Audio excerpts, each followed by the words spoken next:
ವೀಕ್ಷಕರೇ, ನಾವುಗಳು ಒಂದೊಂದು ಜಯಂತಿಯನ್ನು ಕಳ್ಕೊಳ್ತಾ ಬಂದ್ವಿ. ಪ್ರತಿಯೊಬ್ಬರು ಹುಟ್ಟುತ್ತಾ ಬಂದರು. ಇಂತಹ ಒಂದು ಜೀವನದಲ್ಲಿ ಎಲ್ಲರ ಮಹನೀಯರ ಒಂದು ಸ್ವಾಗತ ಅಂತ ಕರೀದ್ವಿ. ಆದಿಶಂಕರಾಚಾರ್ಯ ಜಯಂತಿ, ಗಾಯತ್ರಿ ಜಯಂತಿ, ಬಸವೇಶ್ವರ ಜಯಂತಿ, ರಾಮಾನುಜಾಚಾರ್ಯ ಜಯಂತಿ, ಮಧ್ವಾಚಾರ್ಯ ಜಯಂತಿ, ಹೀಗೆ ನಾನಾ ವಿಧವಾದ ಎಲ್ಲ ಜಯಂತಿಗಳನ್ನು ಆಚರಿಸ್ಕೊಂಡು ನಿನ್ನೆವರೆಗೂ ಕಾರ್ಯಕ್ರಮಗಳು ಹೀಗೆ ನಡೆಸ್ಕೊತಾ ಬಂದ್ವಿ. ಕರ್ಮಗಳು ಹಾಗೆ ಕಳೆದು ಹೋಗಬೇಕಪ್ಪ ಅನ್ನೋ ಮನೋಭಾವನೆ ನಮ್ಮಲ್ಲಿರುತ್ತೆ. ಯಥೇಚ್ಛವಾಗಿ ಬರ್ತಕ್ಕಂಥ ಈ ಕರ್ಮಗಳಿಗೆ ಪರಿವರ್ತನೆ ಆಗೋಕ್ಕೆ ಸಾಧ್ಯತೆ ಹೇಗೆ? ಪ್ರತಿಯೊಬ್ಬನಿಗೂ ಆ ಕರ್ಮವನ್ನು ಕಳೆಯೋಕ್ಕೆ ನಮ್ಮಲ್ಲಿ ಗೃಹ ನಿವಾಸ ಚೆನ್ನಾಗಿರಬೇಕು. ಗೃಹ ನಿವಾಸ ಸಹಕರಿಸಿದ್ರೆ ಗ್ರಹಗಳಿಗೆ ಬಲವಾಗಿ ನಮ್ಮನ್ನು ಕಾಪಾಡುತ್ತಾ ಇಲ್ಲವಾ ಅನ್ನೋದಕ್ಕೆ ರಕ್ಷಣೆ ನಮ್ಮ ಗೃಹ. ಮನೆ ಒಂದು ಬೇಕು, ಮಂತ್ರಾಲಯ ಇದ್ದ ಹಾಗೆ ಅಂತ. ಅಂಥ ಒಂದು ಮನಸ್ಸಿನೊಳಗೆ ಬೃಂದಾವನ ಕಟ್ಟಬೇಕು. ಮನಸ್ಸೊಳಗೆ ಬೃಂದಾವನ ಕಟ್ಟಿದಾಗ ಮನೆ ನಾವುಗಳ ಆಶ್ರಯವಾಗಿ ಕೊಡುತ್ತೆ. ಇಂಥ ಒಂದು ಮನೆ ಯಾವಾಗ ಸಿಗುತ್ತೆ? ಶಿವ ಶಿವ ಅಂದಾಗ. ಆ ಶಿವ ಅನ್ನೋಣ ಬನ್ನಿ ವೀಕ್ಷಕರೇ.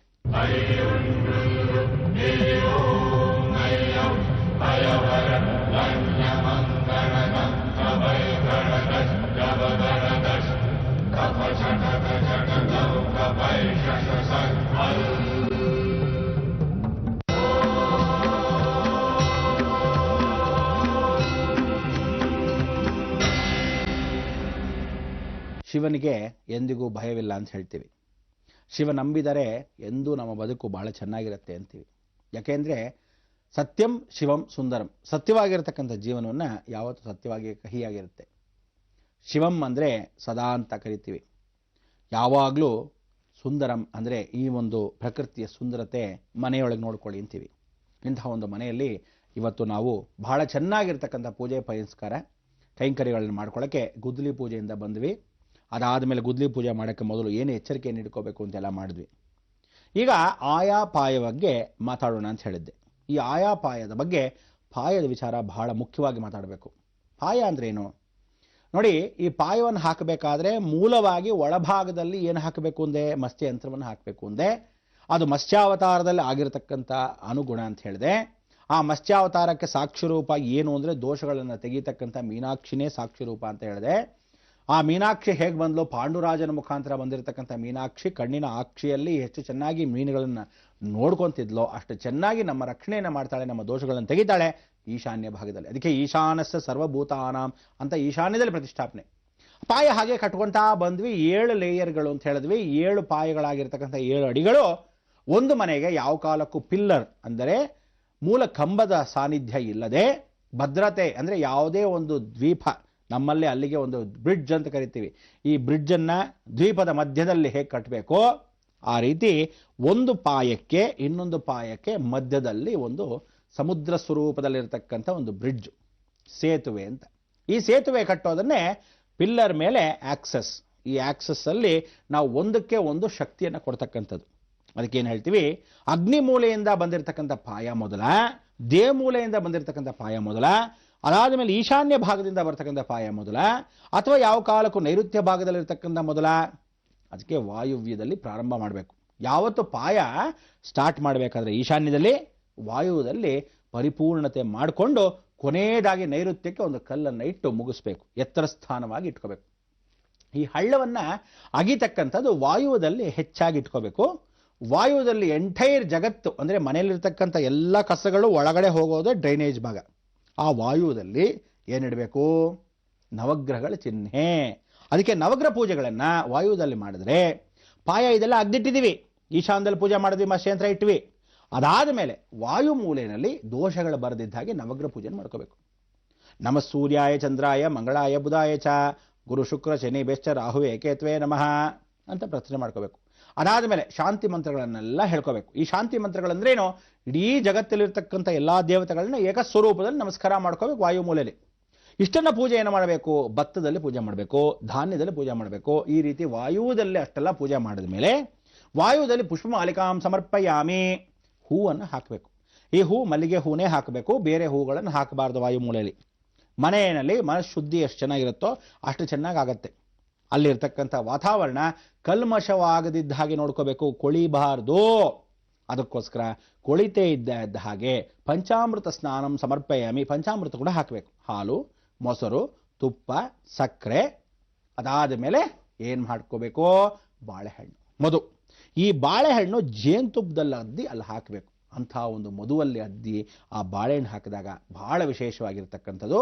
ಅಲ್ಲಿ ಯಾವುದಾದ್ರೂ ಒಂದು ಪ್ರಾಣಿ ಪಕ್ಷಿಗಳು, ಅಂದರೆ ಇಳೀನೋ ಅಳಿಲೋ ಅಥವಾ ಯಾವುದೋ ಹೆಗ್ಣವೋ ಹೀಗೆ ಬಂದು ಅದು ತಿನ್ಕೊಂಡು ಹೋಗುತ್ತೆ. ಆ ದೋಷವನ್ನು ಅದು ತಿಂದು ಆ ಬಾಳೆಹಣ್ಣು ಕಚ್ಕೊಂಡು ಹೋದರೆ ಆ ಸ್ಥಳವೆಲ್ಲ ದೋಷಗಳು ಯಾವುದು ಇರೋಲ್ಲ, ಮುಂದಕ್ಕೂ ಕರ ಬರೋದಿಲ್ಲ ಅಂಥೇಳಿ ವಿಚಾರ. ಅದಕ್ಕೆ ಈ ವಾಯು ಮೂಲೆಯಲ್ಲಿ ಪ್ರಾರ್ಥನೆ ಮಾಡ್ಕೋಬೇಕು. ಸ್ಥಳದಾತಾಯ ವಿದ್ಮಹೆ ಗೃಹದೇನುವೇ ಧೀಮಹಿ ತನ್ನೋ ಕುಬೇರ ಪ್ರಚೋದಯಾತ್. ಉತ್ತರದಲ್ಲಿ ಕುಬೇರನೇ ಆಗಿರ್ತಾನೋ, ವಾಯುದಲ್ಲೂ ಕುಬೇರನಿಗೆ ಮೊದಲಾಗಿ ಫೈನಾನ್ಸ್ ಡಿಪಾರ್ಟ್ಮೆಂಟ್ ಅದೇ ಜಾಗ. ಅದಕ್ಕೆ ಮನೆ ಯಜಮಾನನ ಅವನೇ ಎದ್ದು ಕೆಳಗಡೆ ಬಂದು ಒಂದು ಕಲ್ಲನ್ನು ಇಟ್ಟು ಅದಕ್ಕೆ ಹಾಲನ್ನು ಹಾಕಬೇಕು. ಮನೆ ಯಜಮಾನ ಯಾರು ಮನೆ ಕಟ್ತಾನೋ ಅದು ಹೆಂಡತಿ ಹೆಸರು ಕಟ್ಟಿಸಿದ್ರು ಮನೆ ಯಜಮಾನೇ ದುಡ್ಡು ಕೊಡೋದು. ಅಥವಾ ಹೆಂಗಸೇ ಮೂಲ ಸ್ಥಾನದಲ್ಲಿ ಯಜಮಾನ್ರಿಲ್ಲ ನಾನೇ ಕಟ್ತಾ ಇರೋದು ಮನೆ ಅಂತ ಅನ್ಸ್ಕೊಂಡ್ರೆ ಅವಳೇ ಪತಃ ಬಂದು ಕಲ್ಲನ್ನು ಹಾಕಬೇಕು. ಮಗ ಕಟ್ತಾ ಇದ್ದಾನೆ, ಅಕಸ್ಮಾತ್ ಅವನು ಮದುವೆ ಆಗದೆ ಇದ್ರೆ ತಾಯಿನೇ ಇಡಬೇಕು. ಆ ಕಲ್ಲನ್ನು ಇಟ್ಟು ಅವಳ ಹೆಸರಲ್ಲಿದ್ದರೆ ಅವಳೇ ಇಡಬೇಕು. ಅಥವಾ ತಂದೆ ತಾಯಿ ಇಬ್ಬರು ಸಂಪಾದನೆ ಮಾಡ್ತಿಲ್ಲ, ಮಗ ಸಂಪಾದನೆ ಮಾಡ್ತಿಲ್ಲ, ಮದುವೆ ಆಗಿಲ್ಲ ಅಂದ್ರೂ ಸಹ ತಂದೆಯೇ ಇಡಬೇಕು. ಆ ಕಲ್ಲನ್ನು ಇಟ್ಟು ಹಾಲನ್ನು ಎರಿಬೇಕು. ಈ ಹಾಲನ್ನು ಹಾಕಬೇಕಾದ್ರೆ ಲಕ್ಷ್ಮೀ ಕ್ಷೀರ ಸಮುದ್ರ ರಾಜತನಯಾಂ, ಲಕ್ಷ್ಮೀ ಪೂಜೆ ಅಷ್ಟೂ ಮಾಡಬೇಕು. ಏನು ಪೂಜೆ ಮಾಡಬೇಕು?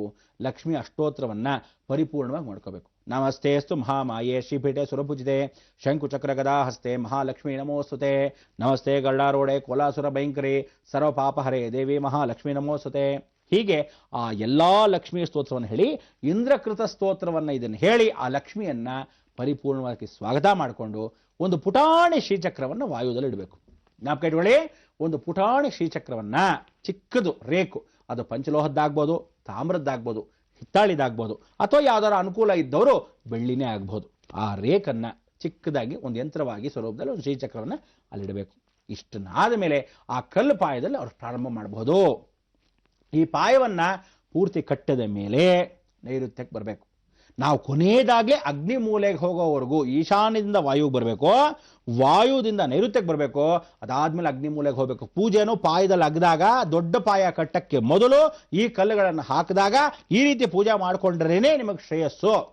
ಅದಾದ್ಮೇಲೆ ನೈಋತ್ಯ ಭಾಗಕ್ಕೆ ಬಂದಾಗ ನೈಋತ್ಯದಲ್ಲಿ ವಾಸವಾಗಿರ್ತಕ್ಕಂಥ ನಿವೃತ್ತಿ ಇನ್ಯಾರು? ಸಾಕ್ಷಾತ್ ನಾವುಗಳು ನೋಡ್ತಕ್ಕಂಥ ಪರಮೇಶ್ವರನೇ. ಆ ನಿವೃತ್ತಿ ಅಂತಕ್ಕಂಥವನು ಏನು ಮಾಡ್ತಾನೆ? ಧನಪ್ರಾಪ್ತಿಯನ್ನು ಕೊಡ್ತಾನೆ, ಶನೇಶ್ಚರನಿಗೆ ಮಿತ್ರನಾಗಿರ್ತಾನೆ, ರಾಹು ಕೇತುಗಳಿಗೆ ಶತ್ರು ಆಗಿರ್ತಾನೆ, ಮೂಲ ಸ್ಥಾನದಲ್ಲಿ ಧನವನ್ನು ಯಾವ ಕಾಲಕ್ಕೂ ಸಂರಕ್ಷಣೆ ಮಾಡತಕ್ಕಂಥ ಯೋಧನಾಗಿರ್ತಾನೆ. ಅವನೇ ದಂಡಾಯುಧ ಪಾಣಿ. ಆ ದಂಡಾಯುಧ ಪಾಣಿ ಇನ್ಯಾರೂ ಅಲ್ಲ, ಸಾಕ್ಷಾತ್ ಸುಬ್ರಹ್ಮಣ್ಯ ಅಂಶವಾಗಿರ್ತಕ್ಕಂಥ ಪರಮೇಶ್ವರ. ಅದಕ್ಕೆ ಇಲ್ಲಿ ಒಂದು ಯಂತ್ರವನ್ನು ಇಡಬೇಕು ಅಂತ ಹೇಳ್ತೀವಿ. ಆ ಯಂತ್ರ ಹೇಗಿಡಬೇಕು? ಯಾವ ಕಾಲಕ್ಕೂ ಶತ್ರುಗಳು ಜಾಸ್ತಿ ಬರ್ತಕ್ಕಂಥ ನೈಋತ್ಯದಲ್ಲಿ. ನೈಋತ್ಯಕ್ಕೆ ಯಾವ ಕಾಲಕ್ಕೂ ಕಳ್ಳರ ಕಾಕರು ಜಾಸ್ತಿ ಇರ್ತಾರೆ. ನೈಋತ್ಯದಲ್ಲೇ ದುಡ್ಡಿಡ್ತಕ್ಕಂಥ ಬೆಡ್ರೂಮ್, ಮಾಸ್ಟರ್ ಬೆಡ್ರೂಮ್ ಅಂತ ಏನು ಕಟ್ತೀವಿ, ಆ ಮೂಲೆಯನ್ನು ಸುಭಿಕ್ಷವಾಗಿ ಇಟ್ಕೋಬೇಕು. ಹೆಂಗಸರನ್ನ ಕಂಟ್ರೋಲ್ ಮಾಡ್ತಕ್ಕಂಥ ವಿಧಾನವೋ ಅಲ್ಲೇನೆ. ಮನೆ ಯಜಮಾನರು ಯಾವ ಕಾಲಕ್ಕೂ ಕುಡಿಬಾರ್ದು, ಮನೆ ಯಜಮಾನ ಯಾವ ಕಾಲಕ್ಕೂ ಸಿಗರೇಟ್ ಸೇದಬಾರ್ದು, ಮನೆ ಯಜಮಾನ ಯಾವ ಕಾಲಕ್ಕೂ ಜೂಜ್ ಗೀಜು ಆಡಬಾರ್ದು, ಮನೆ ಯಜಮಾನ ಒಂದು ಮನೆ ಬಿಟ್ಟು ಇನ್ನೊಬ್ಬಳನ್ನ ಕಟ್ಕೊಳ್ಳೋದಾಗ್ಲಿ ಇಟ್ಕೊಳ್ಳೋದಾಗ್ಲಿ ಮಾಡಬಾರ್ದು. ಇದಕ್ಕೆಲ್ಲ ಯಂತ್ರಕಾರಕನಾಗಿರ್ತಕ್ಕಂಥ ಸುಬ್ರಹ್ಮಣ್ಯ ಸ್ಮರಣೆ ಮಾಡ್ಕೊಂಡು ಪುಟಾಣಿ ಒಂದು ವೇಲನ್ನು ಆ ಪಾಯದಲ್ಲಿ ಇಡಬೇಕು. ಈ ಪಾಯದಲ್ಲಿ ಇಡಬೇಕಾದ್ರೆ ನೈಋತ್ಯ ಭಾಗದಲ್ಲಿ ಆ ವೇಲು ಬಹಳ ಚೆನ್ನಾಗಿ ಪುಟ್ಟದಾಗಿ ಮಾಡಿಸಿರ್ತಕ್ಕಂಥ ವಿಧಾನಗಳನ್ನು ಇಟ್ಟು ಸುಬ್ರಹ್ಮಣ್ಯ ಕವಚವನ್ನ, ಸ್ಕಂದ ಸೃಷ್ಟಿಯನ್ನ ಓದಿಸ್ಬೇಕು.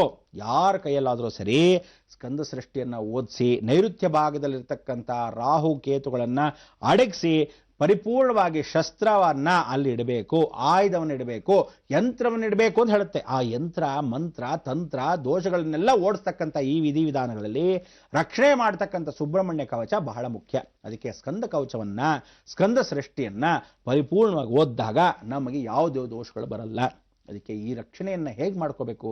ಜೀವಂತವಾಗಿರೋವರೆಗೂ, ಮನೆಯಲ್ಲಿ ವಾಸವಾಗಿರೋವರೆಗೂ, ಈ ಮನೆ ಶಾಶ್ವತವಾಗಿ ನಾವಲ್ಲದೆ ನಮ್ಮ ಮುಂದಿನ ಪೀಳಿಗೆ ಇರೋವರೆಗೂ ರಕ್ಷಣೆ ಮಾಡಬೇಕಾದ ಜವಾಬ್ದಾರಿ ನಿನಗೆ ಅಂತ ನೈಋತ್ಯ ಭಾಗದಲ್ಲಿ ಸಾಕ್ಷಾತ್ ಸುಬ್ರಹ್ಮಣ್ಯ ವೇಲು ಪುಟ್ಟದಾಗಿರ್ತಕ್ಕಂಥದ್ದು ಮಾಡಿಸಲಿಟ್ಟರೆ ನಿರ್ವಿಘ್ನಂ ಕುರುಮೇ ದೇವ ಸರ್ವಕಾರ್ಯೇಷು ಸರ್ವದ ಗಣಪತಿ ತಥಾಸ್ತು ಅಂತನಂತೆ. ಅಲ್ಲೇ ಗಣಪತಿ ವಾಸವಾಗಿರ್ತಾನೆ.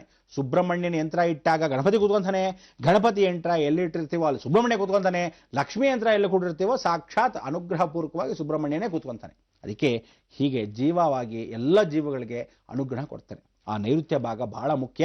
ಯಾವತ್ತೂ ಏಳಿಗೆ ಆಗ್ತಾ ಇರಬೇಕೆ ಹೊರತು ಬೀಳಬಾರ್ದು. ನೈಋತ್ಯ ಭಾಗ ಭದ್ರವಾಗಿರಬೇಕು. ಆ ಭದ್ರಕೋಟೆಯನ್ನು ಏನು ಮಾಡಬೇಕು ಅಂದರೆ, ನೀವು ಸೈಜ್ ಕಲ್ಲು ತರಬಾರ್ದು. ಹೇಳ್ತೀನಿ ಕೇಳಿ. ಒಂದು ಯಾವುದಾದ್ರು ಸಾಲಿಗ್ರಾಮ ಕಲ್ಲು ಅಂದರೆ ಬಂಡೆ ಕಲ್ಲು ಎಲ್ಲಾದರೂ ಊರಿಗೆ ಹೋಗಿ ಬಂದಿರ್ತೀರ ಅಂತ ಇಟ್ಕೊಳ್ಳೋಣ. ದೊಡ್ಡ ಬಂಡೆ ಅಥವಾ ಒಂದು ಸ್ಥಿರವಾದ ಬಂಡೆ, ಗುಂಡಾಗಿರ್ತಕ್ಕಂಥ ಬಂಡೆ, ಪುಟ್ಟದಾದರೂ ಸರಿ ದೊಡ್ಡದಾಗಾದ್ರೂ ಸರಿ ನಿಮ್ಮ ಅನುಕೂಲ, ಆ ಪಾಯದ ಜಾಗದಲ್ಲಿ ಈ ಯಂತ್ರವನ್ನ ಇಡಕ್ಕೆ ಮೊದಲು ಕಲ್ಲನ್ನು ಇಟ್ಟು ಅಲ್ಲಿ ಪಕ್ಕದಲ್ಲಿ ಸೆಗಣಿಯನ್ನ, ಗೋಮಯವನ್ನ, ಗೋಮೂತ್ರವನ್ನ ಅಲ್ಲಿ ವಿಸರ್ಜನೆ ಮಾಡಿ ಆ ಗೋಮಯದ ಮೇಲೆ ವೇಲನ್ನು ಸುಚ್ಚಿ ಪೂಜೆ ಪುನಸ್ಕಾರವನ್ನು ಹೇಳಿ ಅದಾದ ಮೇಲೆ ಬಂಡೆಯ ಮೇಲೆ ನಿಧಾನಕ್ಕೆ ಸಿಮೆಂಟ್ ಹಾಕಿ ವೇಲ್ ಸಮೇತ ಮುಚ್ಚಿಬಿಡೋದು. ಹೀಗೆ ಮಾಡಿದಾಗ ನಿಜವಾಗ್ಲೂ ಮನೆಗೆ ಶಕ್ತಿ ನೈಋತ್ಯದಲ್ಲಿ ಎಷ್ಟು ಚೆನ್ನಾಗಿ ಬರುತ್ತೆ ಅಂದರೆ ಅಷ್ಟು ಸಾನ್ನಿಧ್ಯ ಸಿಗುತ್ತೆ. ಇಂಥ ಒಂದು ಸಾನ್ನಿಧ್ಯ ಯಾರು ಹೇಳದೇ ಇರತಕ್ಕಂಥ ರಹಸ್ಯಗಳು ಇದು ದೇವಸ್ಥಾನ ಶಾಸ್ತ್ರದಲ್ಲೂ ಉಂಟು, ಅದಲ್ಲದೆ ನಿಮ್ಮ ಶಾಸ್ತ್ರದಲ್ಲೂ ಮನೆಯಲ್ಲಿ ಕಟ್ಟಬೇಕು ಅಂತ ಹೀಗೆ ಇದೆ. ಇದನ್ನು ಯಾರು ನಿಮ್ಗೆ ಹೇಳ್ಕೊಟ್ಟಿಲ್ಲ.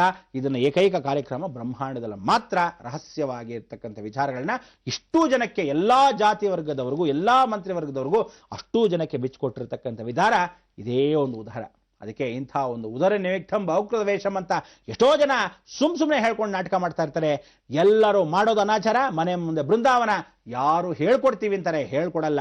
ಇದನ್ನು ಹೇಳ್ಕೊಡ್ತಕ್ಕಂಥ ಏಕೈಕ ಕಾರ್ಯಕ್ರಮ ಬ್ರಹ್ಮಾಂಡ. ಅದಕ್ಕೆ ನೀವುಗಳು ಆ ಕಾರ್ಯಕ್ರಮದ ಮುಖಾಂತರ ನೋಡಿರ್ತಕ್ಕಂಥ ಇಷ್ಟೂ ನೆಕ್ಸ್ಟ್ ಶಕ್ತಿಪೀಠ ಅಂದರೆ ಚಂದ್ರಸ್ಥಾನಕ್ಕೆ ಹೋಗಬೇಕು, ಅದೇ ಅಗ್ನಿಮೂಲೆ.